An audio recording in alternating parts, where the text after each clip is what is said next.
Emma. Yes, Madelyn. What do I call my new game idea about being a baker in the American West? I don't know. What do you call it? Bread Dead Redemption.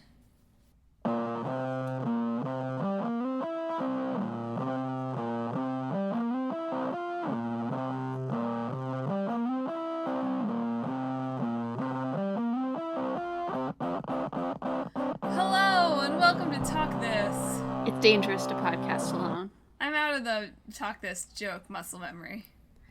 I'm a lone wolf baker, betrayed by my former kitchen. And so I venture out into the Old West. Coming to the CW this fall. No, Bread it's not. Dead Redemption. It's not a TV show. Sorry. I don't know. I don't know who's putting out Bread Dead Redemption. From the makers of Cooking Mama. Bread Dead Redemption. I was just thinking, like, it's like really slow, right? The baking literally takes the amount of time it takes to bake. It's true, and you see yourself do all the baking animations. It's just the Kingdom Hearts cooking mini game, except over and over and over and over again, and slowed down to half speed.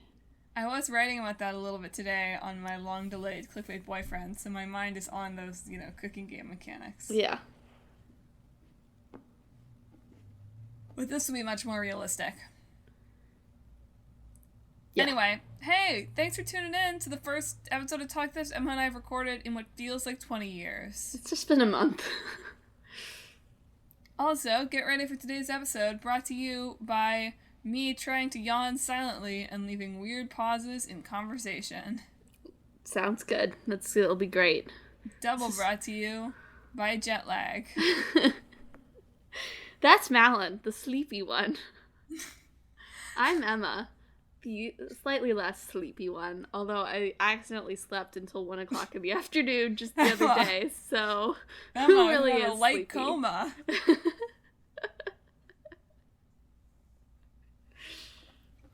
That's okay. We woke up at 3 a.m. and 5 a.m. respectively here this morning, so it's going great. I just don't understand how I can be this tired. Like, I slept for like 14 hours that one day. I slept until 1, and then by 4, I was already like, I gotta go back to bed now. And I didn't even, go out or do anything. I was just sitting on the couch, and I was like, man, now's a good time to take a nap. I'm sorry, everybody, this is not a side quest. We are going to talk about our 2 games in just a minute. But I feel like my entire life this week has been, I go to work, and then I go home, and I try to stop Clickbait Boyfriend from falling asleep at 6:15. I'm like, Josh, we have to get up. Like, why don't you play Monster Hunter?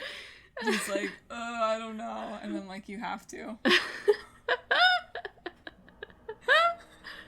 He's staring at me blankly from the other room. Maybe he's already asleep. I asked Emma if she could edit out his snores, and she was like, maybe, lol. I would sure try. I sure have tried. Emma has tried to edit out his snores in life. From my memory. Oh boy. Anyway, folks, I've been looking forward to this episode for weeks. And it's gonna be a weird one now that I'm recording it in a 1/3 awake state. It's okay. It was already gonna be a weird one because we are doing Red Dead Redemption 2, as you might have guessed from the joke, and Spore. How old is Red Dead Redemption? Thea, couldn't Red Dead Redemption have been an old game? Maybe not. I'm not sure, actually. I feel like it came out, sometime that's gonna be totally wrong, so I won't say it out loud. It wouldn't really make sense. Now that I'm saying, they made a sequel, this year, it wouldn't really make sense for the original to be over 10 years old, but I am putting myself out there. It is from 2010, so almost. Oh, that's crazy that that's almost eligible for the old game status. Next year, we can revisit true. it. Yes. Next year we'll do another Red Dead. Although I think Red Dead Redemption is very different than RDR2. RDR. Anyway, though, we're starting with Wil Wheaton's Spore. That's what his name is, right? I'm pretty sure Wil Wheaton is not. I'm sure Wil Wheaton is someone else. Will Wright. Excuse me. Wil Wheaton is an actor, I think. This is a disaster. We're starting with Wil Wright's Spore. Wil Wheaton. I mean, they both are WW. It's sort of close. It's very close. So Spore came out in 2008. It was a pretty huge game at the time. Evidenced by the fact that, like, we had it. Yeah. I remember playing it at, like, Grandma's, so that also says something about it. I remember playing it at Granddad's. That also says something about it. So we've got it covered. It's, as Emma eventually said, it's from the mind of Wil Wright, who is perhaps best known as the guy who created The Sims. Was developed by the since redistributed throughout EA Maxis, which also was like basically like does all the Sims games. And it was a computer game, right? It was released for Windows and for Mac. And it's still available for Windows and Mac, although from what I've read, I was seriously considering getting it because it's like less than $20 on Steam, and I was like, oh, maybe I'll buy it. Like, maybe I'll, like, actually get some hands-on experience. Which, one, is dumb because I've been falling asleep, like, right as soon as I get home every day. That's an exaggeration, but still. But two, apparently it's, like, really hard to get it to connect to the servers. Like, you have to have an Origin account. Didn't even really know what Origin was. Yeah. There's also a free creature creator you can download, I saw, where I assume you just create some creatures. Yeah, it's just creating the creatures part. Yeah. And there was like a fighting game that used the same engine or something or whatever called Dark Spore that now doesn't work because the servers are down, so you can't get through the like. Oh yeah, the spin-off section on Wikipedia was a trip.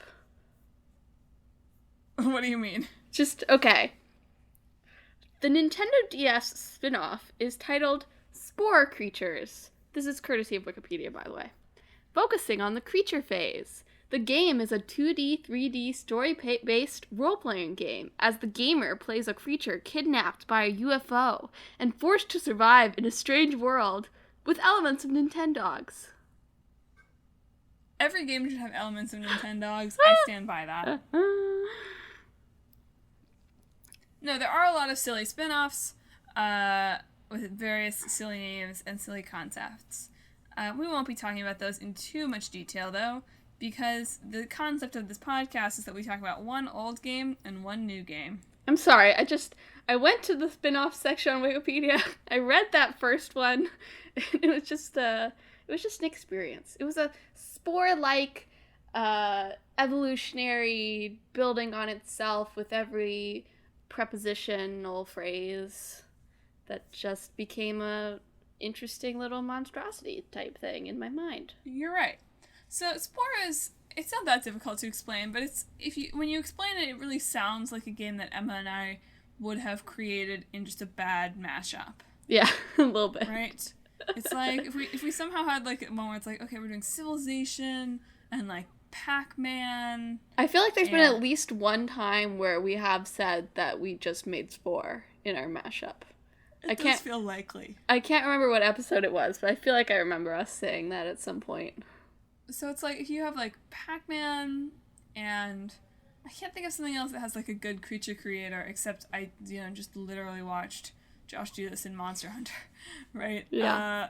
But something with like a real like detailed make your character thing, plus Civilization, plus like maybe Age of Empires, Age of Mythology, plus like No Man's Sky. Then you've got Spore. This is making it sound a lot more complex and nuanced than it actually is. Exactly. So Spore was sort of sold as this evolution sim, which apparently it was originally supposed to be kind of much more realistic than it ultimately ended up being. There's some kind of split in the dev team, and it took a turn for the more cartoony, where basically you control like a creature or a species, sort of, as it develops from the cellular stage all the way up through like interplanetary empire.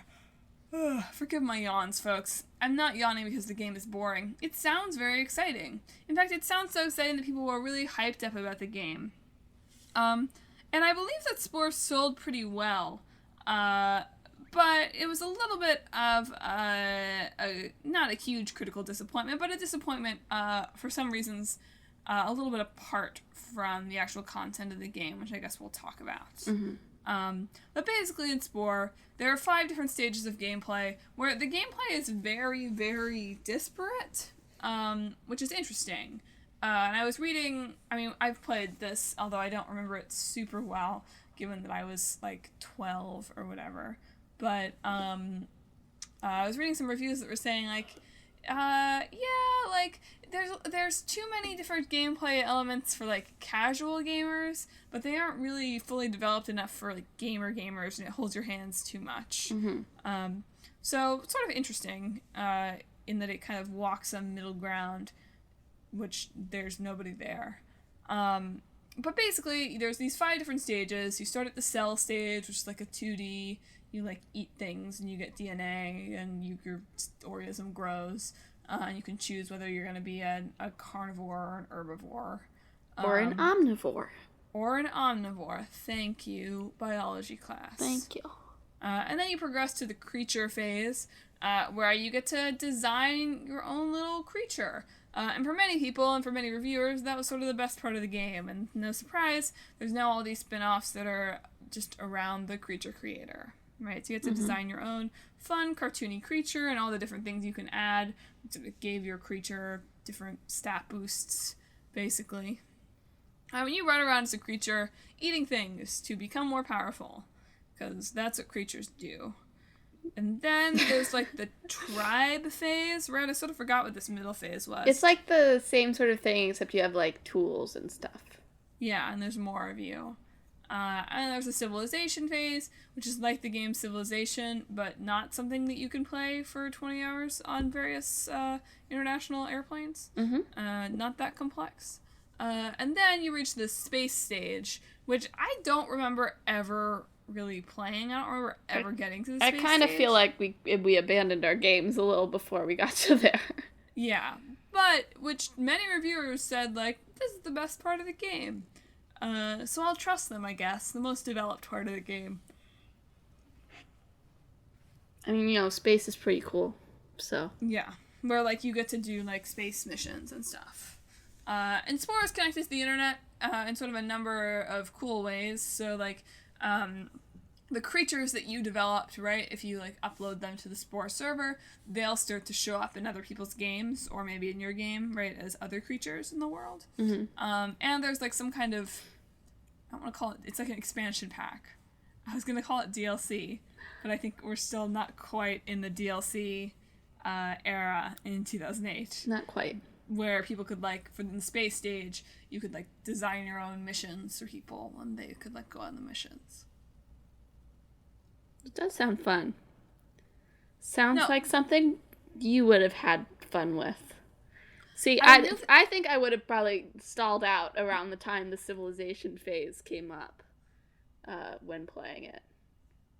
Yeah, I mean, to be honest, I don't remember that much past Tribe. I don't really remember ever getting past Tribe.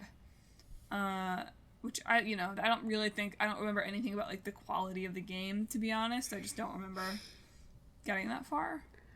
I feel like I remember really liking the cell part where you just eat things, and then also like making the creature. Yeah. But yeah, you're right. I don't specifically remember playing very much beyond that.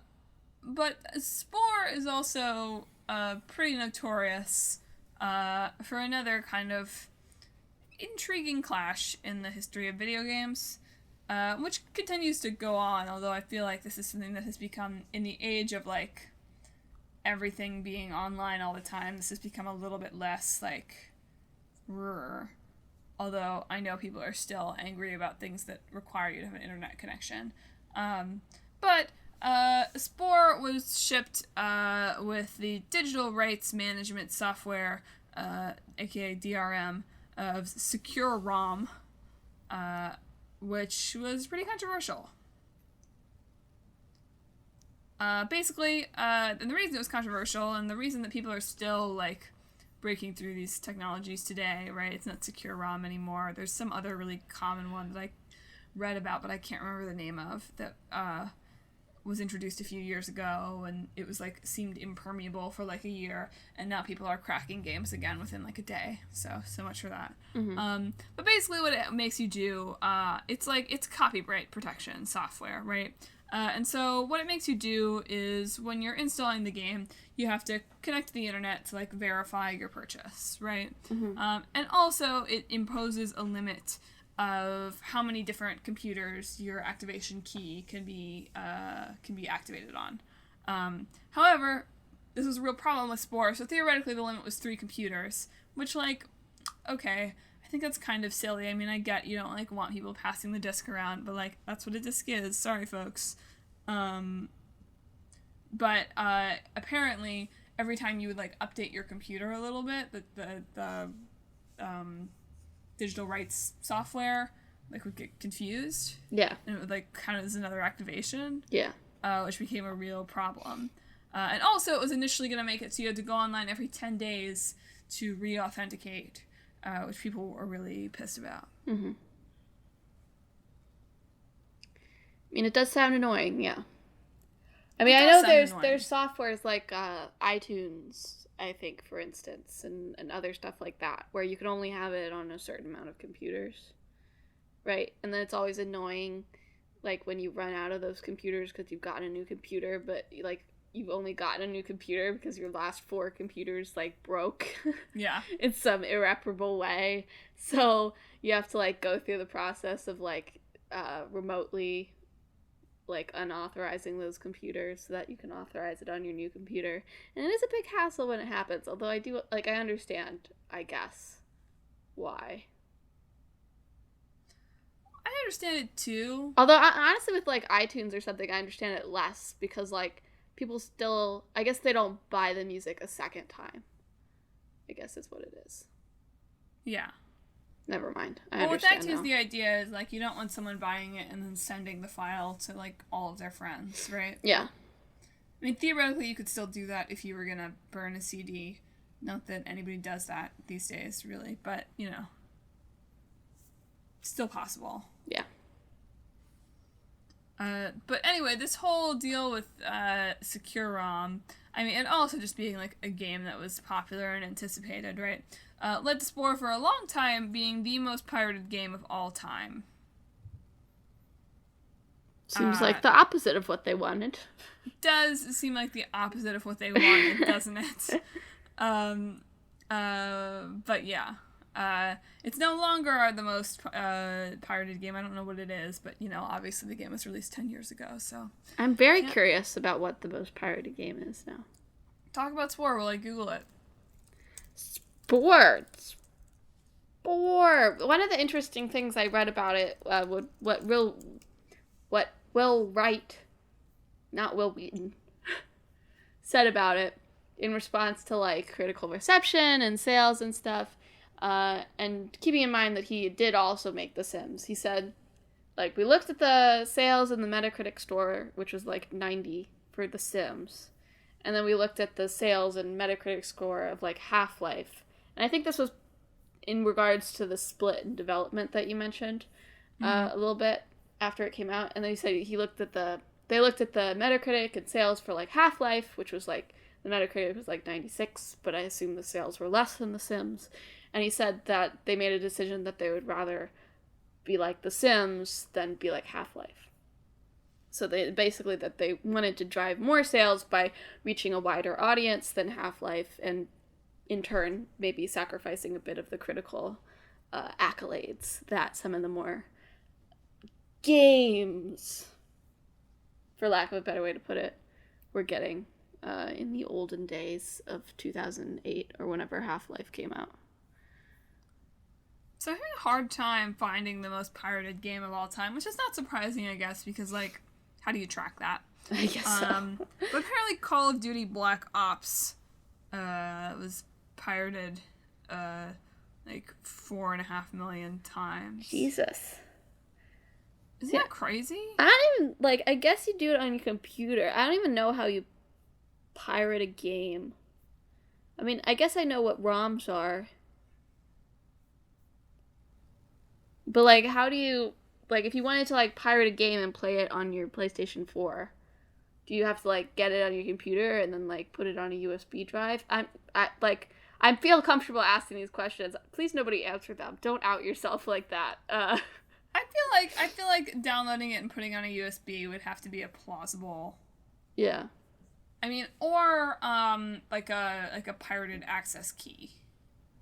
Yeah, that's true. You know, I'm not 100% sure. I don't know how rampant piracy is on consoles relative to, like, PC. Yeah. You'd think it would be more on PC. Yeah. Yeah. Madelyn used to be a pirate on a ship, but she's not a pirate on the surfing webs. Yar, mateys, and you're all my sea dogs for listening to the show. So we called our pirate friends. Sometimes our mateys, sometimes our hearties. Hearties!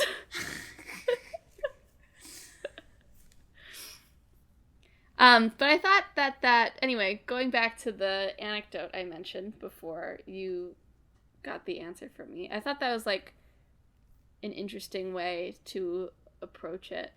Because I remember learning in my business of games class that I took in college, like, about there's, like, some companies that, like, bonuses are decided by whether you reach a certain Metacritic score on the final product. So it's interesting to see, like, different companies, or even maybe different times, had, like, different emphases on certain parts of the thing. Like, maybe it doesn't matter if it doesn't sell as well, if it's, like, driving your name recognition and your, you know, critical brand or whatever. It's just interesting. Yeah, that is fascinating that I mean, I'm sure that there are plenty of studios that do that. Yeah. Right? Like, I can't imagine like the Call of Duty folks care that much about how their games are reviewed. Well, it's interesting, actually, because there's the new, I think it's Call of Duty, the new Modern Warfare one. Yeah. Which one is Modern Warfare 4, but is just Modern Warfare, because the first one was Call of Duty 4 Modern Warfare, which is really funny to me, for one thing. But, like, there's, like, a really interesting piece on what is not Waypoint anymore, which is just Vice Games. Vice Games. Where he was talking, Austin Walker, I think, was talking about, like, they went to, like, a press demo of it, and they were like, they brought in, like, narrative designers from, like, who used to work at Naughty Dog to do the scenario.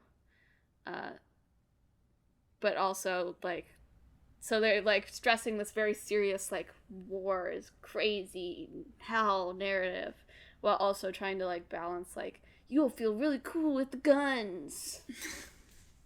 Which he said was a little jarring in the presentation. Like, nobody had talked to each other beforehand about the tone they wanted to strike. But, like, even the fact that they're bringing in, like, people from, like, Naughty Dog, which is, you know, that kind of, now is that kind of, like, oh, they make those games. Ooh, even though, like, it's just The Last of Us. Like, they've really, like, pushed themselves up just on the backs of The Last of Us, really. Don't tell me that Crash Bash isn't a masterpiece of narrative work. Fair enough, you're right. Crash Bash. When am I getting a rebooted Crash Bash? Because I know now that they listen to the show. Yeah. Crash Bash is truly, like, ahead of its time, but you know what I mean. But the fact that they're bringing them on there... Crash Bash is a battle royale. Like, sort of indicates that they're like, oh, okay, like, the critics want these, like, gripping narrative experiences, so can we bring that into Call of Duty now? Like, not that they haven't tried that in certain ways before, too, like, with some of their levels. But yeah, it's interesting. Do you think Spore was ahead of its time? Like, do you think if someone, I mean, like, obviously the gameplay would have to be better, but, like, this kind of expansive game? I mean, I saw it compared to No Man's Sky in, like, a retrospective. Like, sort of, not in a favorable or unfavorable way, just as, like, an observation. But I don't know. I don't know if people would really take to Spore if it came out now. It's not, like, quite weird enough, and it's not quite not weird enough. Don't you think it would be like the ultimate mobile game, like the mobile game to end all mobile games? I guess it could be a mobile game, but there is a mobile game version of it that did come out. I know that, but like, what if, I mean, I just think if you took Spore and just literally were like, this is going to be a mobile game. It's right? almost it's too complicated for a mobile game. But that's what I'm saying, is that it hits like all of the mobile game checkboxes. Right? Like, you want, like, a 2D, like, eating things thing? Great, here's the Sal stage.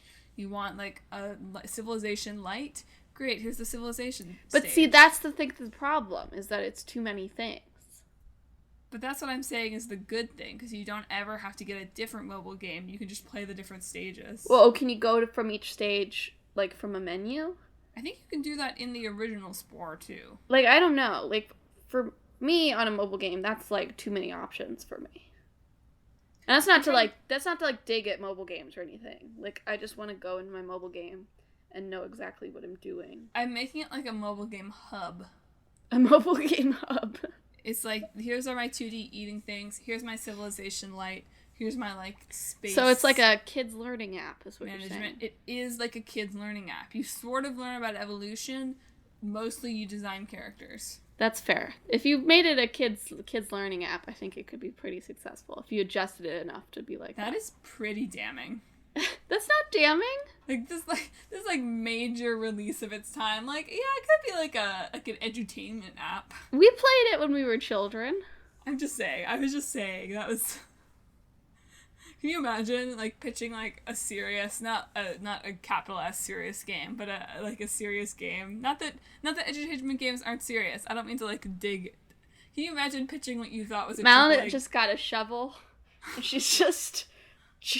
Can you imagine pitching what you thought was like a AAA game type game to a company, and they're like, yeah, that could be some good edutainment for our app. You know what? You just gotta roll with it.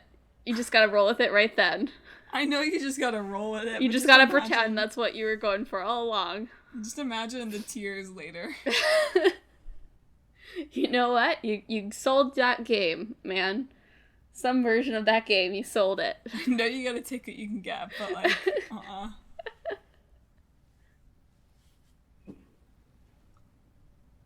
But yeah, you know, in things that are not surprising, as I sort of said, Spore is harder to play now. Even with the copy protection, I'm pretty sure that's gone at this point. In fact, I know it's gone. They took it off, like, not that long after release. Which is an interesting thing about copy software, right? That really it's mostly useful for the first few months after the game is released. As basically, like, the theory is that, like, pirates are impatient, mostly, right? And if it's not easy for them to pirate the game, like, in the few weeks or months after it comes out, then they'll buy the game. Interesting. Yeah. Which sort of makes sense to me as someone who doesn't know anything about the type of person who pirates games. That seemed like I feel like that was a way too aggressive denial that makes it sound like I've never paid for a game in my life. But, like, here we are. Speaking of cowboys. What is wrong with you? You know what? Pirates are just the cowboys of the high seas. Or are cowboys the pirates of the Wild West? First you said cowboys are the pirates of the high seas. Did I? I hope that you did, or I'm looking really dumb, but one of us just said something kind of dumb. Pirates are the cowboys of the high seas. Or are cowboys the pirates of the Wild West? This is too hard for me right now. That's right, it's Red Dead Redemption 2! Man, if we had the money for licensing, right now, Old Town Road would play. Yeah, so Red Dead Redemption 2 came out to great and terrible fanfare this last October. You sound very sure about that. October. Late October, I think. Cowboy season.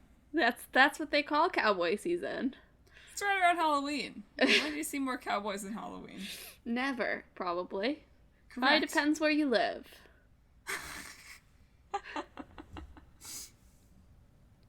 Describe Red Dead Redemption 2 for the people who haven't heard of it, Emma. Red Dead Redemption 2 is the sequel, by which I mean prequel, to Red Dead Redemption. A very beloved Rockstar game from, as we previously discussed, 2010. It was like something like Rockstar every once in a while just had like a whim and was like, what if we just like did something that was Grand Theft Auto but like we put it somewhere else? And somebody else there was like, yes, that's brilliant. And that's how stuff like Bully and Red Dead Redemption were born. That's my pet theory anyway. So Red Dead Redemption 2, when it was announced, everybody was like freaking out because they were like, oh man, yeah, I loved Red Dead Redemption. Sorry. It's literally the same two words. It's like Red Dead Redemption. That's why I can't say it. I was like, oh man, I loved Red Dead Redemption 2. You could tie up people and put them on the train tracks, and you could ride a horse, and you could use your lasso, and that's what I like in video games, and more power to you. That is some pretty cool stuff you can do in a video game. And so Rockstar started pushing Red Dead Redemption 2 out to the masses, and it's more open world, cowboy, gun-toting, scoundrel, scootin', rollicking action. I'm sorry. That was pretty open world description. Like, there was no one to stop you. So yeah, it's an open world set in the West. You play as Arthur? Yep, Arthur something. Arthur Morgan, I think. Yep. Who is a member of a gang of outlaws at the nearish to the tail end of the high time of cowboys, or whatever it was called. The age of cowboys. The cowboy era. And you are, trying to... I don't really remember the plot, to be honest. I just remembered that you are a cowboy and you've got a hat and a horse and you can do fun side questy stuff. And also he's like an outlaw that's like trying to like, I don't know, get his last job or something. I don't know. I'm sorry. I don't mean to be so dismissive of it, but I feel like the people who play Red Dead Redemption 2 are more interested in the open worldy stuff anyway. Well, you would have to be, right? Because another big characteristic of Red Dead Redemption 2 is like their commitment to things happening quote unquote realistically. Yeah. So that means that you have to like really watch the guy get on the horse and get off the horse and pull out his guns and get things out of his bag. To be fair, getting on the horse and getting off the horse, like that's something I do expect from my video games. I don't want them to just teleport onto the horse, right? Okay, fine. I was just saying cowboy things. You have to say like gunslinging, scoundrel, rollicking, and I get roasted for saying he gets on a horse. I'm just saying, when it comes to the incredible, inhuman detail of Red Dead Redemption 2's animations, like getting on and getting off the horse is like something that I'm like, yeah, I want that to look neat. Fine. That's fine. But when he's like picking up items or like, I don't know, skinning game, right? It really takes that time. Yeah. Yeah. Which is why I think I was asking Clickbait Boyfriend about this a couple days ago.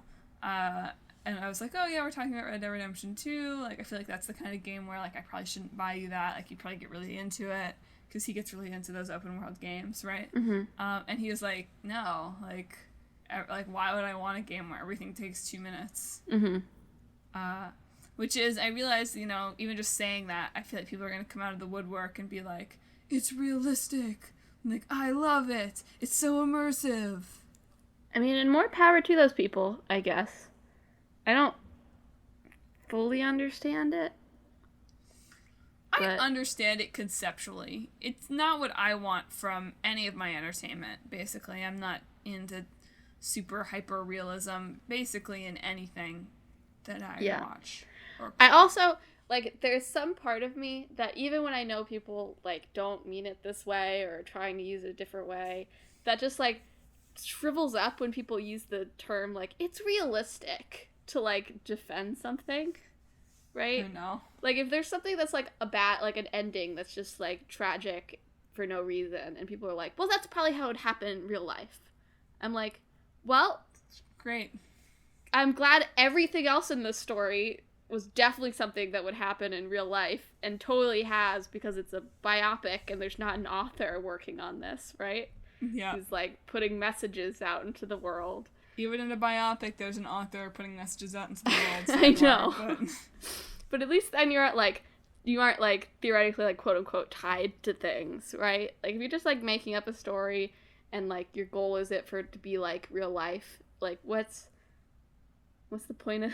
What's the point of that? At least with Red Dead Redemption 2, it's a part of life that you're not gonna experience in your normal life, right? Like, you're a cowboy. I guess you could go be a cowboy still, probably, if you wanted to.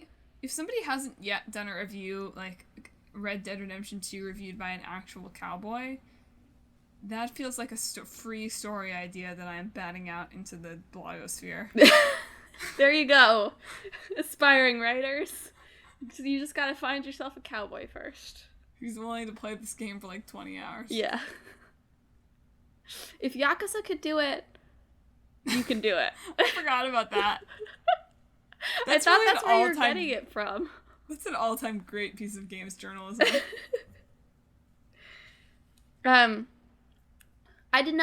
will admit, I did not play Red Dead Redemption 2. I consumed a lot of criticism and videos and news reporting about it. Of it. I feel like I played it. Yeah. Just because, like, even before it came out, and even before there was the controversy about Rockstar that soured it even more, I just knew it wasn't the type of game that I would be able to get into, right? Like, I bought Horizon Zero Dawn, and, like, if cool dino robot girl with a bow and arrow can't get me into, like, an open world game, then I don't know what's going to. I don't know why Final Fantasy 15 is an exception. It's because you can put a cup noodle on his head, but, you know. Stop mentioning Noodletus in, like, every episode. You can change Arthur's hats, but you can't give him a cup noodle hat. So what is the point of the game, actually? Emma, this is your impetus to learn how to code. I need a cup noodle mod for Red Dead Redemption 2. Please, listeners out there. We're giving you a lot of free content, free viral content ideas today.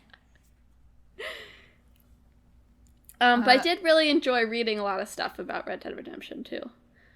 Both from the former Waypoint and also the Kotaku review for Red Dead Redemption 2 was very, very good. And everyone in the comments was like, but did you like the game? I know. It was just like, he just, like, put out this work of art for you all to consume, and you were like, but what's it out of 10, Turk? I hate that. I hate whenever, like, there's, like, thoughtful criticism, and the first comment is like, but did you like the game? Talk about the gameplay. Yeah, we've talked about this before with open worlds, but that's just, like, such a hard question with open world, too, is when you're a critic, like, to be like, well, you know, I enjoyed parts of it, but the parts I enjoy might not be the parts you enjoy because there's so much of it, right? It's a lot harder to, like, have a consensus, which is why you have to find a critic who you generally agree with or read a whole bunch of different critics before you buy a game, in my opinion. My favorite piece of Red Dead Redemption 2 media that I've consumed are I think there are 2 different YouTube videos. I mean, I'm sure there are more at this point, but I'm pretty sure I saw 2 different ones of people stalking so there are all these horses in the game. Emma said you have a horse. That's not strictly accurate, right? There are all sorts of different horses that you can, like, woo to be your horses. Woo. Well, you know, you have to, like, train the horse and wrangle the horse. Wrangle the horse, yeah. And so there's these videos. I'm pretty sure it's plural, but there's at least one video of somebody, like, you know, stalking the rarest horse in the game. And he's, like, so close. He's, like, so close to getting the horse. And then it's just, like, randomly mowed down by a moose. It's just like, you died. You know what? That's realism. It's true. After you spent hours, after this person spent hours tracking down this horse. That's just what it's like in real life. That's just what it's like. You just die sometimes. Sometimes a moose comes out of nowhere and takes all you want away from you, okay? That's just how it is in the world. Happened to me just the other day. Other sidebar. How upset are the producers of Red Dead Redemption that Old Town Road went viral like a couple months after the game was released? Well, I don't know.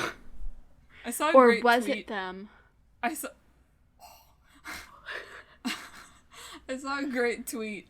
It was about Westworld, but I think it would be equally appropriate here that, like, Westworld Season 3 will definitely have, like, a slowed down, like, orchestral version of Old Town Road, like, as Ed Harris, like, puts on his cowboy hat. And I think that would be equally good here. Probably. Does he, like, have to pee? No, I don't believe he has to pee. I don't think there's any survival mechanics. I don't think you have to feed him either. Like, you can eat, but it's not like... Don't you have to feed him? I don't think so. I'm pretty sure you do. You have to bathe him. He's like a baby, basically. Does the baby have to go to the bathroom? I don't think so. You don't have to feed the baby either, but you do have to wash the baby. You cook recipes for consumable food items. I feel like I read something about somebody trying to make, like, a fat Arthur Morgan. It's just, like, impossible. Well, like, does he have to eat or he'll die? Or does it just affect how large or skinny he is? I'm gonna try to find out. Let me... Eating mechanic. It is a suggested Google search. Red Dead Redemption 2 has realistic survival mechanics like eating, and there is a weight mechanic. Okay, well, never mind then. You do have to eat. You have to feed the baby. You have to feed baby Arthur. His hair and beard grow in real time, so you'll need to shave. Yep. He'll eat too much, and he'll become overweight. And the horse testicles react to the cold. What? That was, like, something that they had, like marketing clearly picked on as something that would grab a lot of press attention, because they talked about it, of, like, the horse testicles react to the weather, so they, like, sweat or shrink if it's hot or cold. Why are there horse testicles? And then, like, a couple of weeks after they chose that to go viral, the I think Kotaku broke the crunch story. And then then it all backfired on them, because everybody was like, wow, I can't believe some guy worked 100 hours a week modeling the horse testicles. Can you imagine? No, I can't. Which is as good a transition as any to briefly acknowledge that, yes, Red Dead Redemption 2 and Rockstar seemingly, at least I guess in my perception, kicked off the recent, like, every 2 months there's another story about a company, like, driving their employees into the ground from one of the news sources. So, what a time we live in, folks. Hey, it's realistic. Yeah. So, you know, my little list of companies to apply to every once in a while gets another name crossed off the list. In my idealistic world, you know. Poor Emma. I know. You missed your chance. Poor people who crunched on Red Dead Redemption 2. Poor testicle man.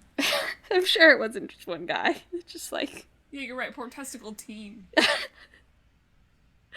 Oh, imagine being on the testicle team. Just like having to go home to like your wife and kids. Oh, Bill, you're working on Red Dead Redemption 2? What'd you do on it? Well, Mary, I drove myself into the ground so that these horse testicles could please the gamer's exacting standards. Why do the horses have testicles? Horses have them, Madelyn. I know they do, but who asked for that? The people who want it to be realistic. Real horses have testicles, Madelyn. There's someone here on Reddit now complaining about the fact there aren't quote-unquote real survival mechanics. What does that mean? That it's health and stamina, not hunger and thirst. Oh, God. Okay. Sure. Also, he can probably take like 4 gunshots before he goes down. But, you know, that's fine. Depends on where you're shot. You know. This is not a good one to do jet lagged. Or maybe it was a really good one. You could tell us, listeners. There's just a whole lot to talk about, and we got hung up on the horse testicles. Look, the whole point of open worlds is you get to dictate your experience. Your hat can fall off, too, and then you can pick it back up and put it back on your head. Slowly. Yeah. In real time. It's so dumb. I know it's not dumb. I know lots of people enjoy this game, but it's just hard for me to, like, imagine that happening. There was an Extra Frames episode, or a Play Frame, I guess. No, Extra Frames. Whatever the animation series is called, that was on the animations, where he talked about, like, 1, how impressive and cool they are, and 2, sort of came to the conclusion that they're not super necessary, and you can sort of convey an action a lot easier, and it's perfectly satisfying for the player. And also faster. It's realistic. Right, like I don't discount the importance, like, you know, I find it better when, like, you're harvesting something if the character makes some sort of motion, right? Like, I like that. I do like that in a game. I like it when you don't just, like, click, click, click, and they're all in your inventory, and your character hasn't done anything, right? But, like, I don't need it to be like, he bends down, grabs the bottle, looks at it, puts it in his pocket. Where's my Arthur Right? Morgan? I just need a little grabby hand motion, right? Where's my Arthur Morgan treasure magnet mod? I don't know. There's also an online version of Red Dead Redemption 2 called Red Dead Online. Yes. Which is not as critically acclaimed. But it's had some weird stuff going on. Well, first off, Rockstar was sued by somebody? Cowboy? I can't remember exactly. I just saw what was going on in the background. I was like, what is this? And then, like, somewhat recently, there were, like, the Red Dead Online players. One, there was, like, a glitch where, like, everybody was gone. Like, all the NPCs and horses and everything. Oh, And I saw like, that. They were, like, dead horses. Oh, that too. This is a different one. A while ago, there was a glitch where, like, all the NPCs vanished and you're just living in, like, a ghost world. And then more recently, they just found, like, a bunch of dead horses. Like, all in one place. This reveals how little I understand about coding. I don't understand how that would happen. Like, maybe, like, they, like, had, like, some sort of off-map dumping ground to put, like, the dead horse models, and it somehow ended up on the map that you could get to? That, I guess. maybe? Why were there 20 billion of them? But I guess. I don't know. I don't lot know why it wouldn't, like, unload after a while, especially in an online game. But, like, just from watching, like, Boundary Break, I know that things get, like, stored off camera sometimes. to either be used later or to, like, vanish from a scene. Right. So that was, like, that's, like, my no experience theory, but also it doesn't really make sense. Yeah. Anyway, they were sued by the Pinkerton Consultancy and Investigation, which is, like, a detective agency. Still, it's, like, sort of still that, but, like, historically also. Yeah, because Pinkerton sounds very Old Westy, doesn't it? I mean, it sounds a little more Weezer to me, but yeah. I don't know. I feel like if somebody walked into the saloon and be like, hit up old Pinkerton if you're looking for answers. Like, I'd believe it. That was a good cowboy voice. Thank you. Anyway, should we move on to the mashup? The evolution. How do you grow a cowboy in a petri dish? You raise baby cowboy. Do you need to feed it? I'm not sure. Let's Google it. Do you need to feed this baby cowboy? That's not really how Spore works, though. It's not like a baby. I know. Well, it is. Sort of. It's your baby. Wow. Deep. It's your Spore baby because you're God in Spore, basically. Well, if you're in intelligent design, God. Spore really, really pushes intelligent design. Okay. No. Okay. So Spore, your main mechanics are sort of this evolutionary process and building a creature and giving it its civilization and clashing with other civilizations. Well, you need to have some distinct, like, sections of gameplay in our mashup, I think. Yeah. Yeah, I think that's a good start. And then Red Dead Redemption 2, you have this vast, horizontal sort of open world that also has a story where you're an outlaw, and there's all this detail, and you, like, there's some crossover between, like, the evolution and, like, the realistic, like, eating and bathing and shaving mechanic. Well, I was going to say sort of thematically a good way to combine them would be to just create a hyper-realistic evolution simulator. That's kind of terrifying. Yeah. Just a little. Also really boring. Also, it's like, then it's just civilization by the end. Oh no, you're just like watching this thing grow. That's not really how it... I guess so. Like, if you keep all the different stages of Spore, like, by the end, it's just, like, civilization. Yeah, but, like, even more complicated. I know. That's something you could play for 20 hours on multiple plane rides. Word. But no, that would be boring. Like a hyper-realistic evolution sim, that would be boring. You are a cowboy. Okay. And you've lost your hat in a mysterious place. Okay, I'm listening. And, as you seek your hat, you meet other cowboys and learn their ways. And therefore become a cowboy. I'm gonna stop you right here. This is terrible. What? No, it's gross. No. Here's my concept. Maybe like an Oregon Trail themed Spore. So, like, at the cell level, you actually play as, like, dysentery. And, like, your goal is to infect as many cowboys as possible. That's just, that game that you just spread the disease really fast. Yeah, whatever. That's never stopped me before. The game was successful. I'm not done. There's all sorts of other stages. Okay. Eventually, as the disease, you reach the point where you've evolved so you can take over the brain of one of the cowboys. Then you reach the creature stage. Okay. You have to pick a good cowboy, though. Like, there are all sorts of different cowboys, and, like, you have to pick one that has, like, the traits that you want. So we're bringing some zombies into this. I'm sorry, freakers. No, it's not zombies. It's just, like, bacteria that controls your brain. Well, of course it's not zombies. It's whatever it is in The Last of Us, then. Okay, that's fine. it doesn't matter. The bacteria basically disappears at that point, and you become the cowboy, even though you are technically the bacteria controlling the cowboy, but we'll ignore that.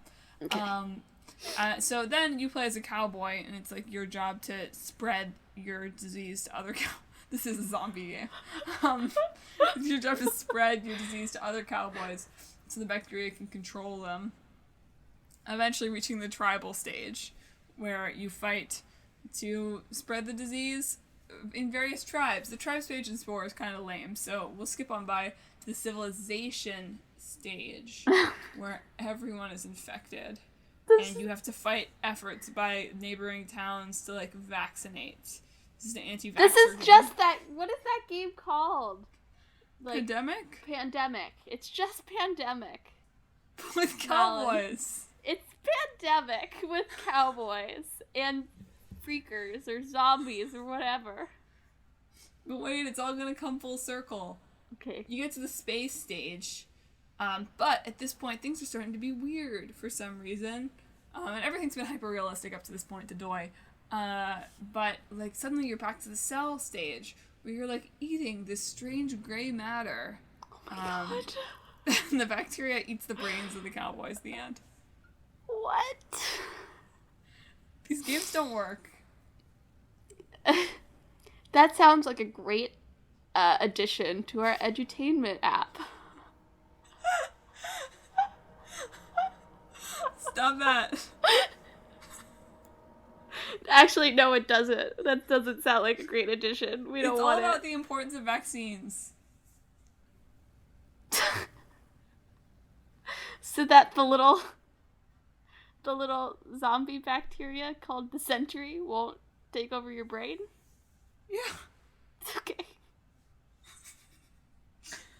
Okay.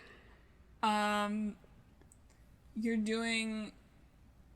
No, that's not. I was gonna be like, you're trying to create, like, a perfect cowboy embryo in the lab, but that's a little too, like, eugenics-y for a video game, so I won't do that. This is so hard. You are a cowboy looking for his hat, and you meet other cowboys, and you learn, like, okay, you're a cowboy, and to become a real cowboy, you have to earn your hat. Okay? So you progress through stages of learning to be a cowboy. First you learn the talk, then you learn the walk, then you learn to lasso, then you learn to ride a horse, then you learn to tie people to railroad tracks. I don't know. What else do cowboys do? Okay, so how about just, like, cowboy themed? Like, you're a cowboy, and it's in the style of the various, like, levels of Spore, but it's not, like, really about evolution. So, like, we have, like, a 2D version where you, like... I don't freaking know. You, like... You're building your cowboy civilization, you mean? Eventually, yes. You're building your cowboy Well, space eventually, colony. in the civilization one, you become the sheriff in town, so you, like, control everything in the town. Oh, I see. Before that, you have, like, your gang of, like, just like in Red Dead, right? You and your outlaw gang, and you take over a town. Before that, you're a single cowboy. It's your job to recruit your gang, and then in the 2D phase, you're like, I came up with a dumb idea. A roaming gang. Roaming bunch of outlaws. No, we don't have our bunch of outlaws yet in the cell stage, Emma. Oh, I thought you were recruiting cowboys in the cell stage. No. You're recruiting cowboys in the organism stage. Oh, okay. In the cell stage, you're stage, becoming a you cowboy. are a cowboy sperm. The only... No.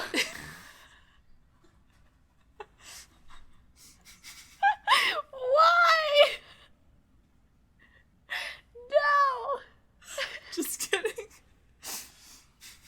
In the first stage, you're a gamer playing Red Dead Redemption 2, and you're like, man, I want to be a cowboy. And so you put on the cowboy clothes, and then you are the cowboy.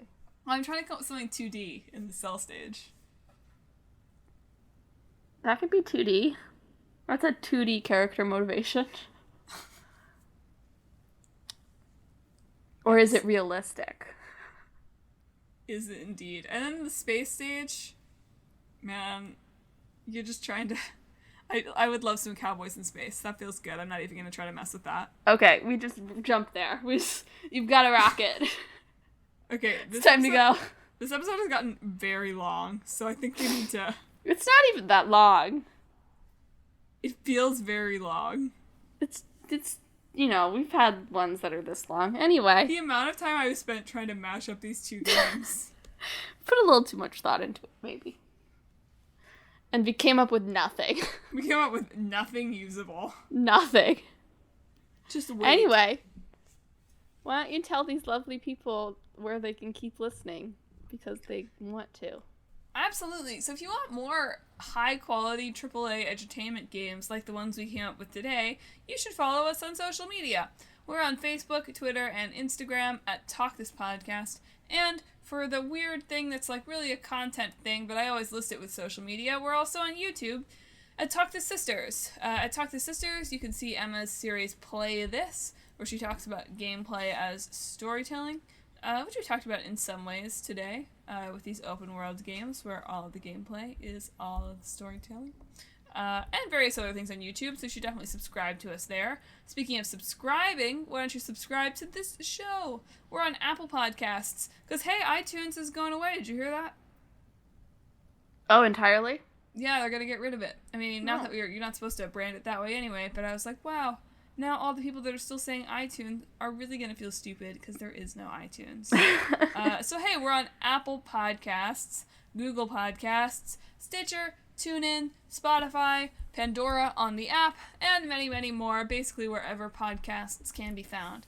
So check us out there, subscribe to the show, and leave us a rating and a review if you're feeling nice, if you're feeling like you want to tell us, man, that game stunk, but you guys are still fun.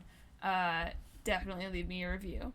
Last but not least, you should definitely check out our website, www.talkthispodcast.com, where you can read more about the show, see the games that are in the hat that Emma's about to pull our next games from, and read the blog, where we'll be back to our regular schedule soon, despite the fact that we promised there would be blog content while we were away. I spent all of my plane ride playing Civilization, so... Hey, there was exactly one split screen. You're right. And we'll talk about that on next week's Side Quest, where we talk about what we've been playing, the off-topic corner, aka what we did in Japan, and various things that have been happening in the gaming world in the past 2 weeks, or maybe month, because it's been a while since we've done a side quest. Yeah. So I think that about covers it. Hey Emma, what are we going to be talking about in 2 weeks? Well, for our old game, we will be talking about Bayonetta. Alrighty.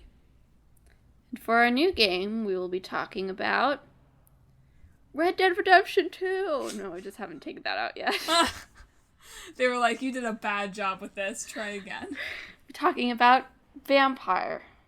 That's with a Y and no E. Vampire. Vampy-R. Vampy RDR2. Yep. Well, tune in 2 weeks to hear us talk about Bayonetta and Vampire, where we will, we literally cannot have a worse mashup. I don't think we can. And where hopefully Emma and I will both be just a smidgen more on Eastern Standard Time than we are this week. We will have no excuse then, at least. I'm gonna be making this excuse for like the next 2 months. I'm gonna be like, sorry, I was just on vacation. Anyway, until next week, we hope you have a...